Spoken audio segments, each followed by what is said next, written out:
warahmatullahi wabarakatuh.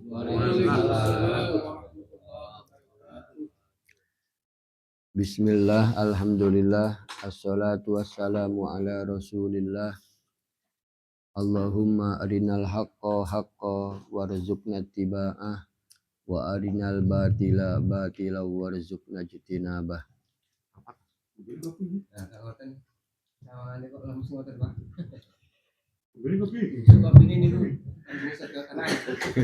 Iya. Diombeni kopi.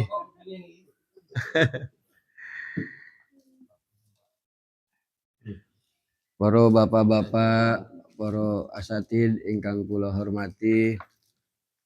Membisik berarti ya. Bismillah.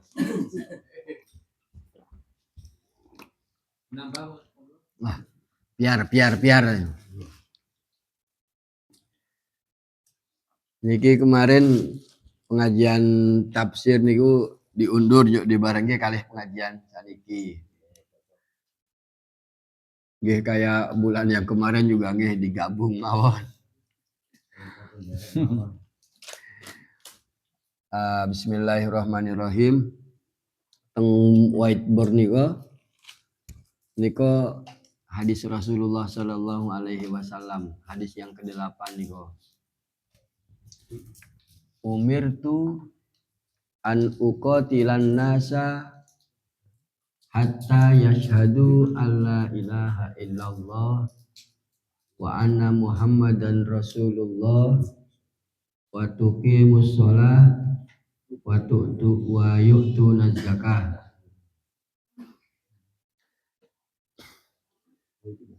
Niki hadis diriwayatkan Imam Bukhari kalih Imam Muslim.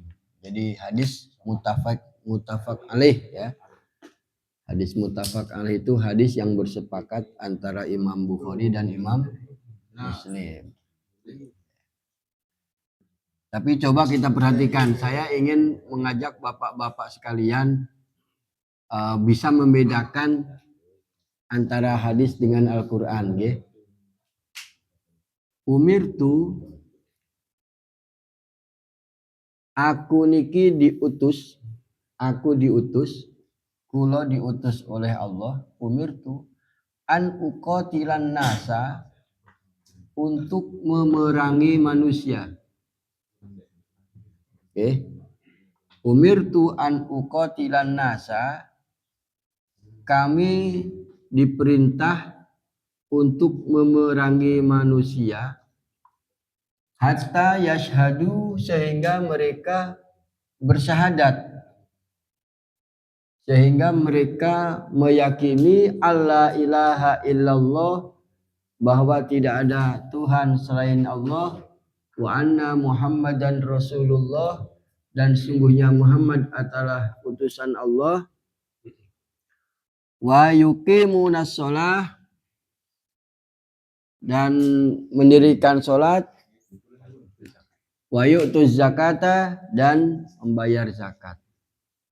Berarti arti hadis itu, aku diperintah untuk berperang dengan manusia.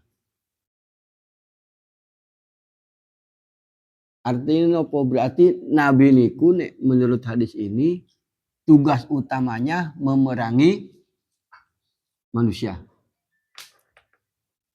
Memerangi manusia sampai mereka mau bersyahadat. Seolah-olah agama niku dipeksa nggih. Kowe nek ora iman tak pateni kowe. Iman ora? Gelem ora? Iman nek apa? Nah, nggih. Niku kan konteksnya kades niku nggih. Jadi Nabi diutus ke dunia itu untuk memerangi manusia sampai semuanya bersyahadat. Nah, sekarang bandingkan dengan yang kedua Al-Qur'an iki. Bandingkan. Saya ingin bapak-bapak sekalian supaya sing paling penak niku sing pundi, bahasane mawon. Niki Pak Abdul Halim mesti hafal. Niki surat Jumat niki. Nek biasa ngimami Jumat kan suka dibaca. Sebelum ayat ini kan ayat kedua niki. Betapa indahnya Al-Quran. Yusabbihu lillahi ma fis samawati wa ma fil ardil malikil qudusil azizil hakim. Surat Jum'ah itu kan dimulai dengan tasbih. Bertasbihlah kepada Allah, makhluk-makhluk di bumi dan di langit.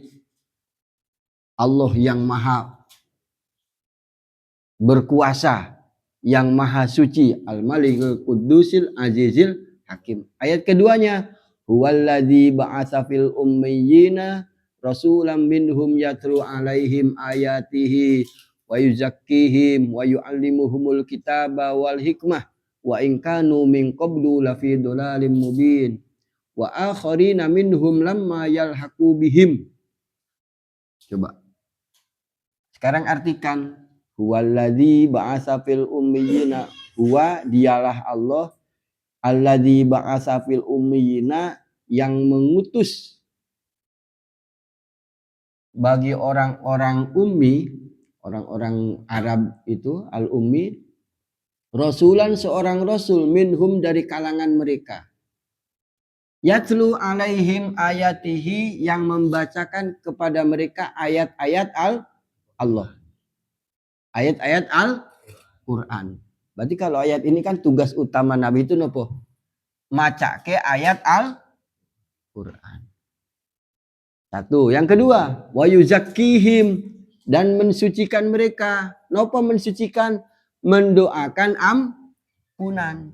Jadi tugas Nabi yang pertama adalah membacakan ayat-ayat Allah, ayat-ayat Al-Quran. Yang kedua, mendoakan ampunan bagi umat. Kanjeng Nabi niku bendinten astagfirullah, astagfirullah li ummati, astagfirullah li ummati. Nabi itu selalu memintakan ampunan bagi umatnya. Wa yuzakkihim wa yu'allimuhumul kitab. Nabi itu mulang, baca, dan menulis. Nabi itu guru. Nek teng mriki niku Nabi niku guru TPQ. Wa yu'allimuhumul kitab itu Nabi mengajar, membaca, dan menulis. Kira-kira ono bahasa perang boten? Enten boten? Boten enten kan? Nabi itu kalau di Al-Quran, yatlu alaihim ayatihi, membacakan ayat-ayat Allah, membacakan ayat Al-Quran, kados niki lah. Kedua, mendoakan umatnya. Ketiga, mengajar, membaca, dan menulis. Yang keempat, wal hikmata, dan mengajarkan hikmah. Mengajarkan ilmu pengetahuan. Kira-kira sing lembut sing pundi? Kula niku loro ati Pak Malai.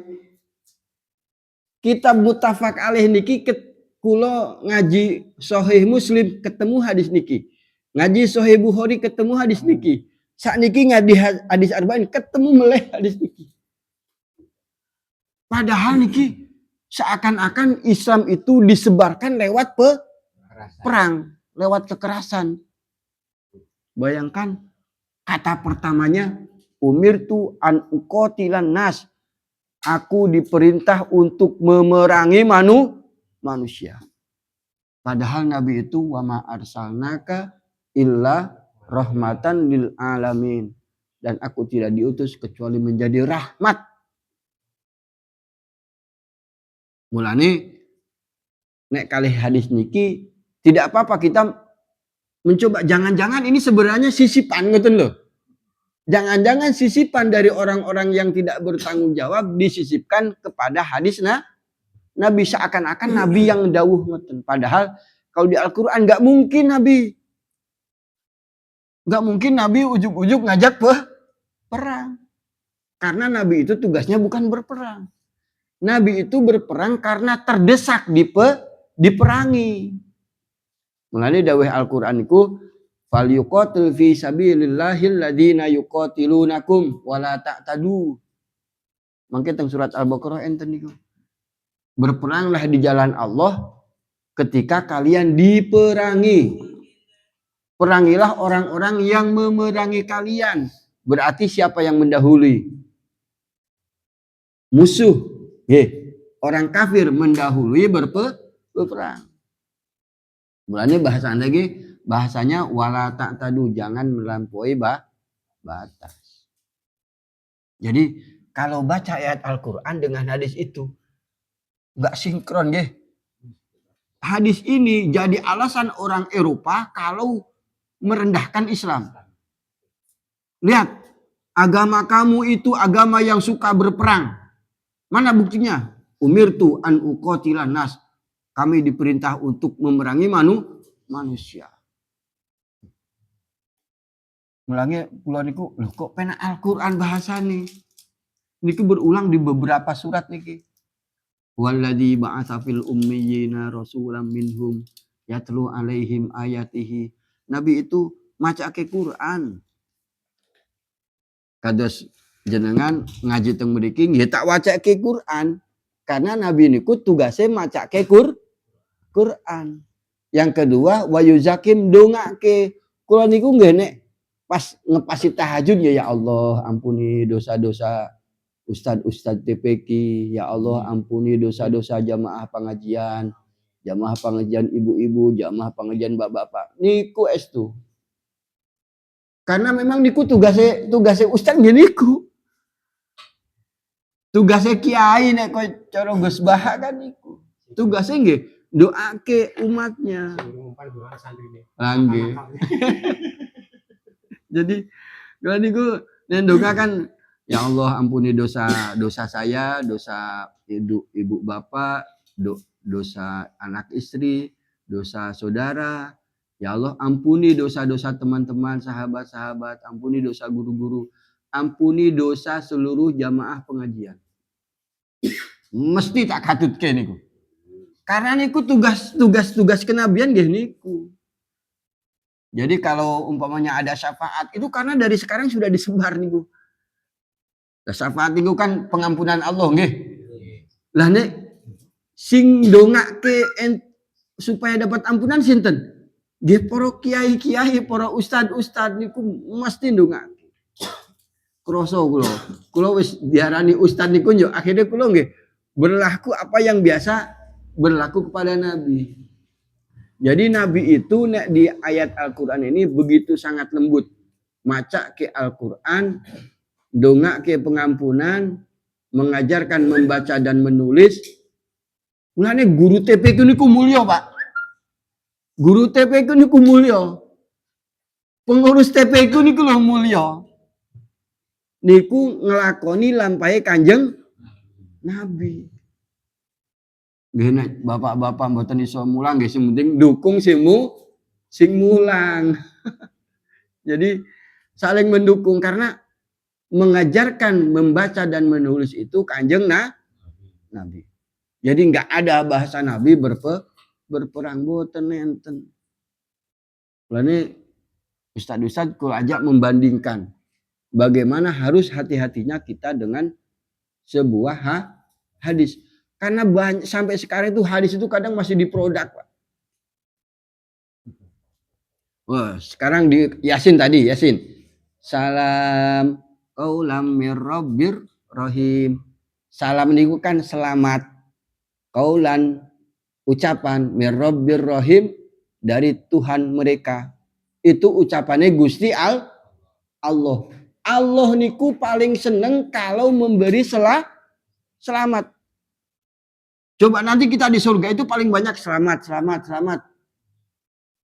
Lah kok terus wong gawe hadis selamat mawon iso bid'ah.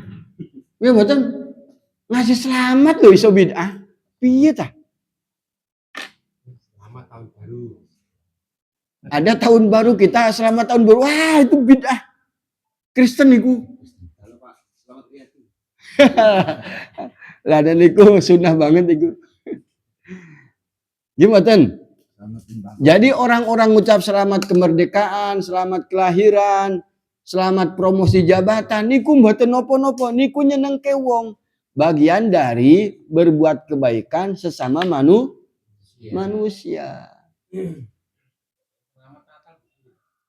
Lagi niku. Jadi ngeten, ucapan selamat itu baik untuk seluruh manusia, tidak ada batas. Jangan ditarik-tarik kemudian ke akidah. Nek ditarik ke akidah, akhirnya karu-karuan.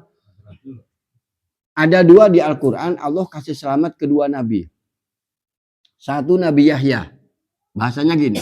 Salamun alaihi, selamat bagi Yahya. Nabi Yahya nggih.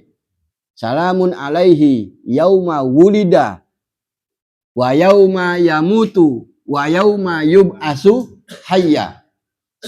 Selamat bagi Yahya ketika hari dia dilahirkan, ketika hari dia dimatikan, dan ketika hari nanti dibangkitkan.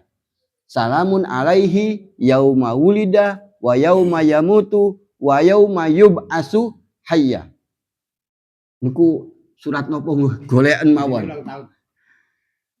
Niku kan jadi Allah ngasih selamat kepada Nabi Yahya ketika dilahirkan, berarti hari kelahiran. Ketika hari kematian, ketika nanti dibangkitkan. Kedua di surat Maryam niku niki ngasih selamat ke Nabi Isa. Salamun alayya, Allah kasih selamat kepadaku. Yauma wulidtu wa yauma amutu wa yauma ub'asu hayya. Allah ngasih selamat kepadaku pada hari aku dilahirkan, pada hari aku dimatikan, dan pada hari aku dibangkitkan. Jadi salam niku umum. Mbok agama nopo mawon. Ada teman kita punya anugerah dua anak selamat, ya sudah jadi bapak, padahal wong Hindu.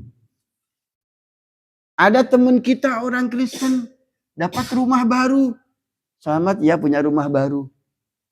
Mboten nopo-nopo, itu bagian dari muamalah, itu bagian dari pergaulan manusia.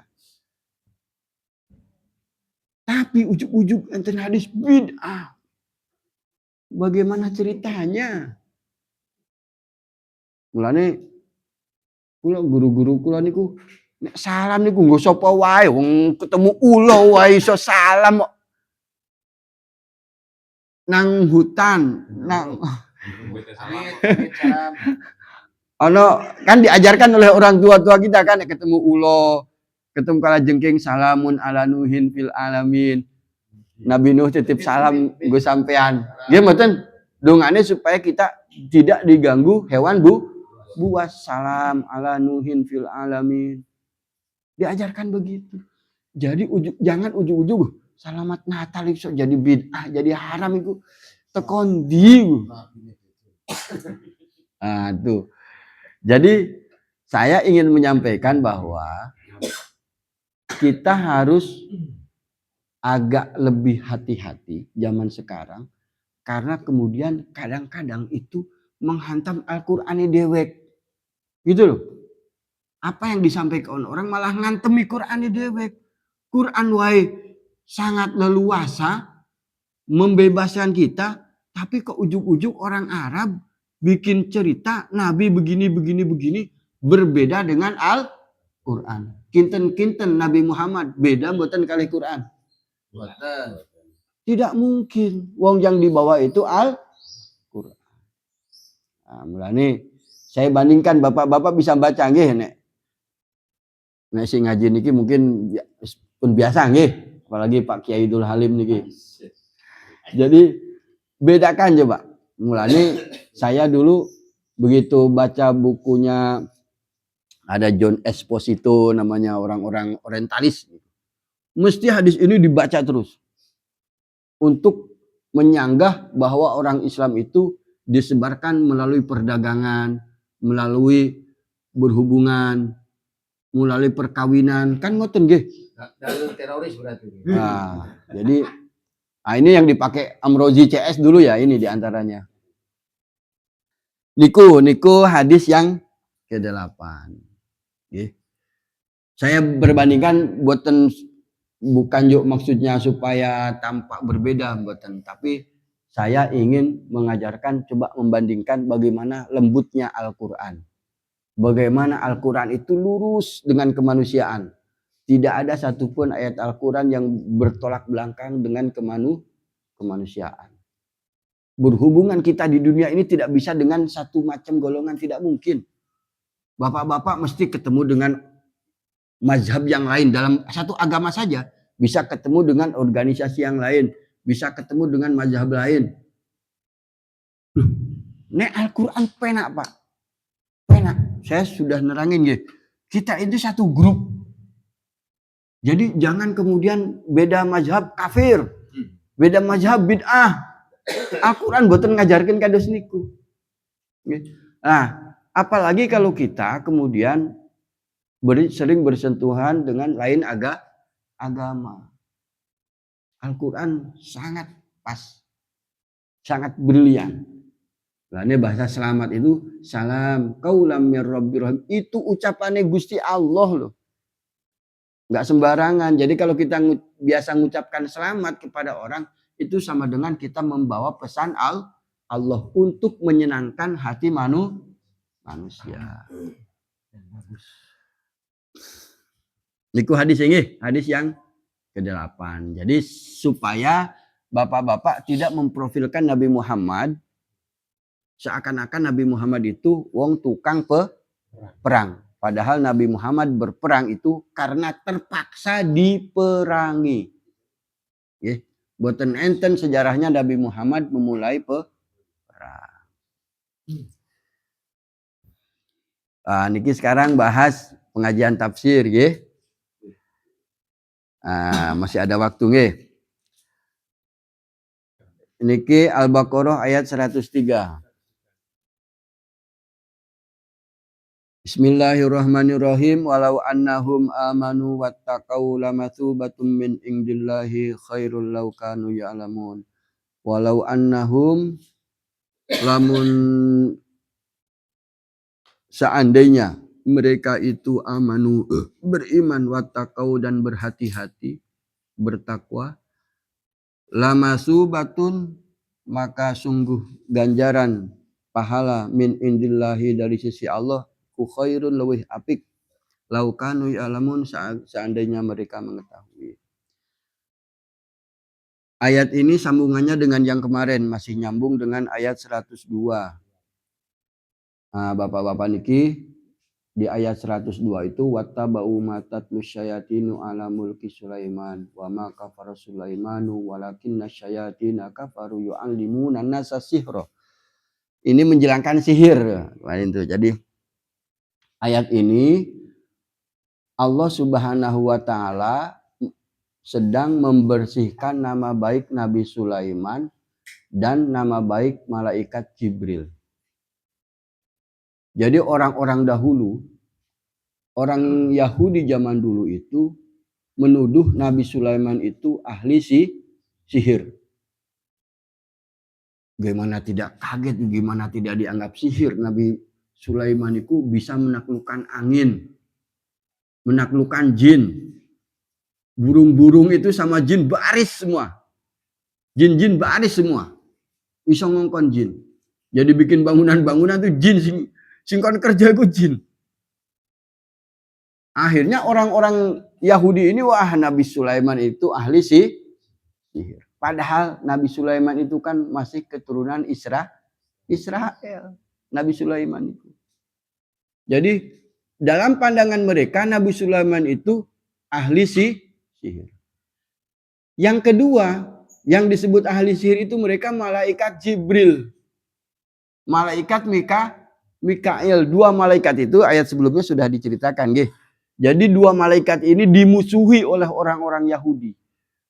Salah satu tuduhannya mereka itu ahli sihir. Karena Nabi Sulaiman itu pasti berhubungan dengan Jibril. Wong gurune para nabi niku malaikat Jibril.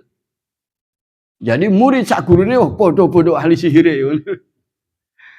Nah, Allah membersihkan nama baik mereka di ayat itu.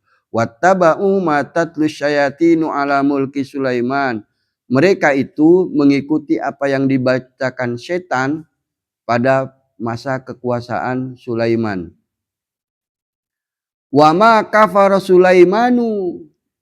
Sulaiman itu tidak kafir. Niki Allah sedang membersihkan nama baik Sulaiman. Wa ma kafara Sulaimanu walakinna syayatina kafaru yu'allimuna nasa sihra. Sulaiman itu sama sekali bukan orang kafir, tetapi setanlah yang mengajarkan sihir kepada semua manusia. Walakinna syayatina kafaru yu'allimuna nasa sihro. Setan itulah yang mengajarkan sihir kepada manusia. Wama unzila alal malakain. Dan sihir itu tidak diajarkan kepada dua malaikat. Jadi Jibril dan Mikail itu bukanlah malaikat yang diutus untuk mengajarkan sihir. Paham segini ya? Nah, jadi yang pertama dibersihkan nama baiknya Nabi Sulaiman. Yang kedua dibersihkan nama baiknya malaikat Jibril dan malaikat Mikail. Sekarang lihat Ustadz Al-Qur'annya. Wama unzila alal malakaini itu harusnya wakaf di situ. Wakafnya di situ. Jadi wama unzila alal malakain berhenti untuk menunjukkan maknya itu mak nafi, bukan mak mausul. Kalau Ustaz ngerti ya. Kalau mak nafi kan maktuf alaihnya mana? Maktuf alaihnya wama kafara Sulaiman. Sulaiman tidak kafir. Mak di sini mak nafi juga, wama unzila, dan tidak diturunkan kepada dua malaikat. Jadi sihir itu tidak diturunkan kepada dua malaikat. Kenapa wakofnya di alal malakain? Kalau tidak di situ kita jadi sesat. Perhatikan ayatnya. Bibabila haruta wa marut, di negeri Babil, Babilonia. Babilonia itu Mesopotamia. Mesopotamia itu di Irak sekarang. Babilonia itu Irak. Nama dulunya itu Babilonia. Jadi malakain berhenti. Bila ini adalah badal dari walakin nasyayatina kafaru yu'allimuna nasa sihro. Jadi setan itulah yang mengajarkan sihir di Babilonia. Ini kalau nggak ngerti nahu harus lincah ini. Kalau yang ini kalau masalahnya agak sulit nih. Jadi ada atof, ada ma'tuf alaih. Ma yang pertama wa ma unzila, ma'tuf alaihnya ke wa ma kafara Sulaiman. Bibabila itu menjadi badal dari yu'allimuna nasa sihro. Jadi setan itulah yang mengajarkan manusia di Babilonia. Karena kalau tidak pakai wakaf di sini, ini kan coba Bapak Qur'annya pasti wakafnya di Harut wa Marut. Seakan-akan dua malaikat itulah yang mengajarkan sihir, malaikat Harut dan malaikat Marut. Padahal Harut dan Marut adalah nama setan. Iblis. Ini kalau ngaji tafsir ketemu Pak, tapi kalau nggak ngaji tafsir mau nemu. Rata-rata orang menganggap Harut Marut itu siapa? Malaikat. Padahal Carut Marut itu dari sana itu. Carut Marut itu dari sana bahasanya betul itu.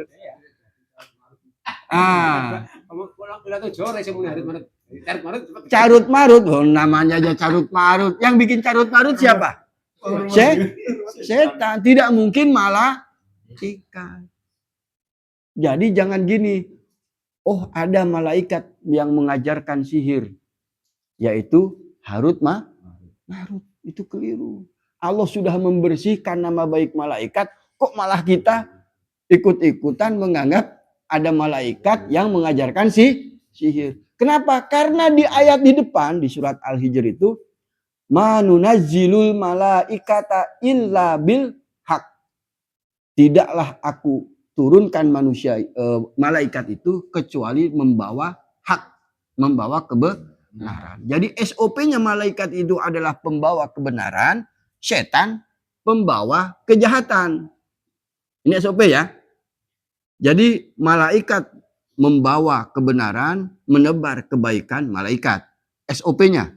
Setan itu menebar kejahatan. Ini tidak mungkin ngoplos gitu.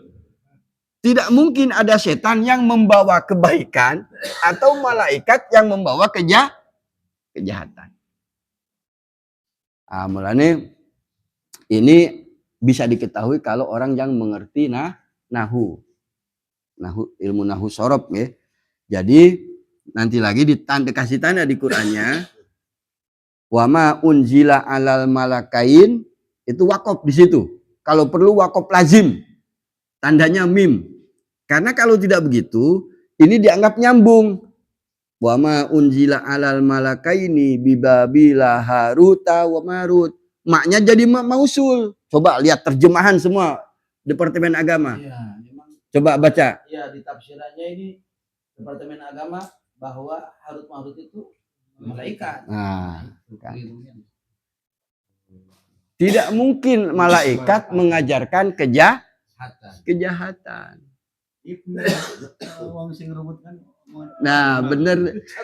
Orang Jawa lidahnya Harut Marut itu carut marut. Lah sing gawe carut marut itu sopo? Wong ruwet kan? Setan itu. Tapi emang logika juga, masa sih malaikat ngajarin sihir kan? Ngajarin kejahatan kamu. Jadi judul besarnya aja ayat itu 102 itu Allah sedang membersihkan nama baik Nabi Sulaiman, membersihkan nama baik malaikat Jibril. Itu di kemarin ada kan di Qul man kana aduwwan lillahi wa malaikatihi wa rusulihi kan. Jadi siapa yang memusuhi Jibril? Jadi Jibril itu dimusuhi oleh orang-orang Yahudi. Dengan tuduhan mereka Jibril itu mengajarkan sihir. Padahal kata Allah, wa ma unzila alal malakaini itu Allah tidak mengajarkan sihir kepada dua malaikat Jibril dan Mikail itu loh. Yang mengajarkan sihir itu karena ada yu'allimuna. Allama yu'allimu seperti tadi Kanjeng Nabi kan mengajarkan kitab wa yu'allimunal kitab. Kanjeng Nabi mengajarkan tulis dan baca. Setan itu mengajarkan sihir di mana? Bibabila haruta wa marut. Mengajarkannya di Babilonia. Siapa nama setannya? Harut dan Dukun lah. Gampangannya dukun. Ketangkep betul? Harut itu marut itu dukun. Nah pas ustad-ustad kan, ustad-ustad ini dulu pernah ngaji jurumiyah, ngaji alfiyah. Jadi kadang saya bawakan ke nahunya itu masih nyambung lah. Yeah. Jadi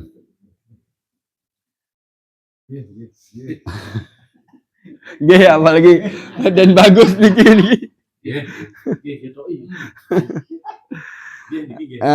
Jadi kenapa sihir itu? Hati-hati sihir itu niki. Tanda sihir kemarin ini saya ulangi saja ya, mumpung Bapak-bapak bisa ngaji di sini. Wa ma yu'allimani min ahadin hatta yaqula innama nahnu fitnatun fala takfur. Dan tidaklah si Harut Marut ini, setan dua ini mengajarkan sihirnya itu, tapi sambil bilang, aku tanggung jawab lo ya. Ini fitnah. Setan aja masih gitu. Jadi saya akan mengajarkan tapi hati-hati kalian jangan kufur. Padahal dia ikut mengajarkan itu tipu daya setan. Jadi setan itu kadang bisa menipu dayanya seperti itu. Mengajarkan sihir tapi sambil ngomong hati-hati hojo kafir. Padahal yang diajarkan adalah kekafiran. Mulanya di akhirat itu setan itu kita hujat gak bisa Pak. Ya Allah saya itu tersesat karena dia. Setan ngomong kan kono sing jalani, kono sing mele. Setannya pakai jubah kan. Gitu. Jadi jadi jangan ajarin. Wa ma yu'allimani min ahadin hatta yaqula innama nahnu fitnatun fala takfur. Fayata'allamuna minhuma. Orang-orang itu belajar sihir itu satu. Pertama, ma yufarriquna bihi bainal mar'i wa zauji, untuk memisahkan suami istri.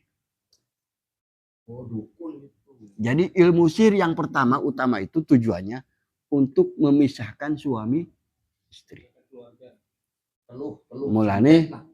Mulane kalau sama suami istri itu kadang ya ada satu sesi, satu episode bertengkar kita hebat. Wis tahu menangi ora? Ngamuk karo bojone banting piring. Banting lawang. Bolak-balik. Itu setan. Yakinlah itu dari setan. Itu setan. Karena tujuan setan pertama kali memisahkan hubungan suami istri. Maka pastikan kalau kita geger, kalau bojone kok malah bertengkar, kerah, banting pintu, banting piring, Tinggal lu. Kamu ya naik lu. itu Iya. Bener. setan. Tuangnya tengah. Wakeh jole wonge. Tinggal mere nambah. Nah, itu salah satunya ya, salah satunya. Malam dapat. Yang kedua, wa yata'allamuna ma yadurruhum. Mereka belajar sihir itu untuk mencelakakan manusia. Ya, salah satunya mungkin guna-guna, santet, segala macam. Itu kan mencelakakan manusia. Nomor 2 itu santet. Yang pertama, memisahkan hubungan suami istri. Mulane kita harus yakinkan wong kita berumah tangga kan niatnya pertama kan ibadah, disepakati kan sebelum menikah kan disepakati. Duh, tak nikah ya kita nikah untuk ibadah. Untuk berumah tangga. Semuanya punya niat baik. Berarti kan masing-masing pihak sudah menyiapkan hatinya, menyiapkan jiwanya untuk masuk dunia rumah tangga. Nek di tengah kok kerah, pastikan itu setan. Yo itu bisa jadi karena guna-guna yo iso, atau tidak karena guna-guna juga bisa. Tapi yang jelas itu berasal dari setan, bukan karepe Gusti Allah. Nek jenengan kerah karo bojo itu yakin bukan berasal dari Gusti Allah. Itu berasal dari setan. Karena Allah lebih suka melihat umatnya rukun, harmonis, saling kasih sayang. Allah itu suka. Allah itu pengennya kan semua manusia ini ada dalam harmoni, ada dalam kedamaian, kan gitu. Kalau ada kerah-kerah itu bukan ajaran Allah, itu ajaran setan. Oh, berarti kalau padu sama koncone begitu sama juga. Nah, sama. Oh, no, mana? Karena faktual, Pak. Itu setan. Pergi aja tinggal ngopi. Faktual, saya kemarin bercerita, saya pernah diminta untuk mendamani orang yang rumahnya banyak dimasuki makhluk iblis lah ya, dimasukin jin segala macam. Sampai 3 kali berturut-turut balik mening itu. Jadi saya pulang, itu besoknya saya telepon lagi, Pak Ustadz, ada lagi. Oh, kurang ajar jadi nih. Datang lagi ke rumahnya, datang lagi saya. Saya baca-baca lagi, kabur lagi jinnya. Sudah Ustadz, sudah kabur. Dia sudah tahu karena tiap hari ketemu jin itu. Sampai ke 3 kali, saya hampir angkat tangan. Ibu, biasanya saya kalau berdoa, ngelawan jin orang tahu toko meneh gitu. Kok ini aneh sampai 3 kali datang lagi. Hanya saya wawancara, Ibu pernah punya perjanjian dengan iblis nggak? Dengan jin nggak? Oh enggak Pak Ustadz, enggak. Oh kalau enggak ya udah saya nggak bisa nangani. Karena saya agak aneh jinnya kok balik lagi.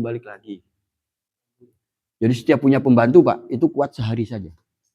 Jadi kalau dia punya pembantu, besoknya langsung keluar.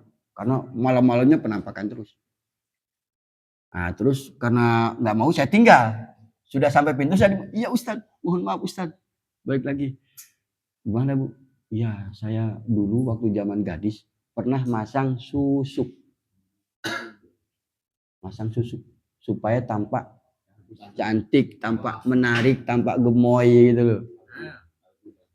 Jadi ternyata saya 3 hari ke sana tidak pernah ketemu suaminya. Saya tanya, Ibu suami kemana? Mohon maaf Pak Ustadz, kita sedang proses bercerai. Kan masuk kan?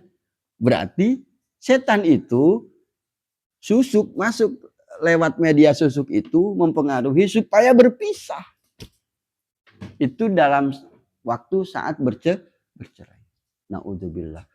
Ibu, siapa yang Ibu berguru ke siapa? Oh ada. Yang masukin saya itu Pak Haji. Ini terus terang aja ya, umpung orangnya nggak ada. Pak Haji. Jadi Pak Haji yang ngajarin itu masang susuk masang sihir. Mulanya jangan pernah kita pengen sesuatu di dunia menggunakan media-media sihir. Selamanya akan ngikutin. Tapi Ustadz saya sudah dicopot sama Pak Hajinya. Pak Hajinya orang mana? Orang disebutkan namanya. Akhirnya ditelepon. Saya telepon Pak. Saya telepon. Kring gitu.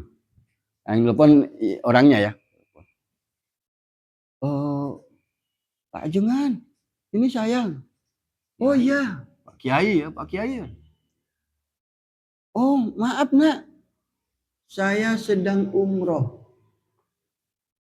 Coba, Kiai mengajarkan sihir sedang umroh. Makanya saya Masya Allah hati-hati. Semoga kita dirahmati Allah ya. Kalau kita tidak pernah jauh dari Al-Quran, tidak mungkin kita melakukan hal-hal seperti itu. Atau orang yang belajar Al-Quran mengajarkan hal-hal seperti itu. Sampai saya itu hanya seminggu ketika waktu itu mau pindah ke Papua. Jadi faktual, orang yang menggunakan sihir itu tujuan utamanya ingin mencerai-beraikan hubungan suami istri. Maka berhati-hatilah kita, berhati-hatilah. Unsur setan di dalamnya ya. Jadi wa yata'allamuna ma yadurruhum wa la yanfa'uhum. Mereka mengajarkan apa yang sesuatu untuk mencelakakan mereka sendiri. Nah, jadi ayat yang kemarin itu dipungkas dengan ayat yang sekarang. Seandainya mereka itu beriman dan bertakwa, sungguh pahala dari sisi Allah itu lebih baik. Maka bagi kita sebagai orang-orang beriman yang biasa mengaji Al-Quran, eman-eman imannya, eman-eman imani. Karena iman itu qodama sidqin inda rabbihim, bahasanya gitu. Wa basyiril ladina amanu annalahum qodama sidqin inda rabbihim. Beri kabar gembira maring wong-wong iman. Sesungguhnya bagi mereka qodama sidqin inda rabbihim, sudah punya satu tempat mulia di akhirat itu. Orang beriman, kalau saya mau terus terang ya, parah-parahnya orang beriman, nanti di akhirat itu, di timbangan Allah itu, tetap iman itu lebih berat timbangannya. Itu yang bahasanya syafaat nih. Ada orang-orang beriman, tapi tidak masuk kualifikasi penduduk surga nih. Gak masuk kualifikasi, kados. Kulo kali panjenengan lah umpamanya. Kita ini orang beriman, tapi gak punya kualifikasi. Nah, disitulah ada qodama sidqin inda rabbihim. Sudah punya satu tempat mulia di sisi Allah. Di sanalah berlaku pengampunan Allah. Karena pengampunan itu hanya untuk orang beriman. Tidak mungkin orang kafir dapat pengampunan. Kita hanya bisa berharap dari iman loh. Mulanya kalau kita menjadi orang beriman itu sudah dipilih oleh Allah. Tidak semua manusia dipilih menjadi orang beriman. Sayangi iman kita. Jangan dijual murah menjadi ngikuti sihir, jadi pengikut setan, jadi pengikut iblis. Remeh-temeh itu. Jadi kalau umpamanya di antara kita ada yang pernah pada masa lalu kita, mungkin ya ada pernah masa lalu kita, kayak zaman muda dulu kan kalau mau gelut kan minum gotri. Minum gotri supaya kebal. Saat niki bertobat mawon. Karena eman-eman iman kita. Jangan sampai iman kita tercampuri sesuatu yang bersifat sihir. Bersifat syirik. Allah Maha Pengampun. Jangan begini, wow, semua orang mungkin diampuni sampean wis masang gotri. Enggak. Tetap Allah Maha Pengampun. Tapi tunjukkan kita serius, ya Allah ampuni masa muda saya. Mungkin saya dulu pernah gini, pernah mendatangi dukun. Semua kita ini makhluk lemah. Wong saya mawon niku Pernah Pak, digawa kancane orang ngerti. Jebule nang omah dukun pengen melet kancane.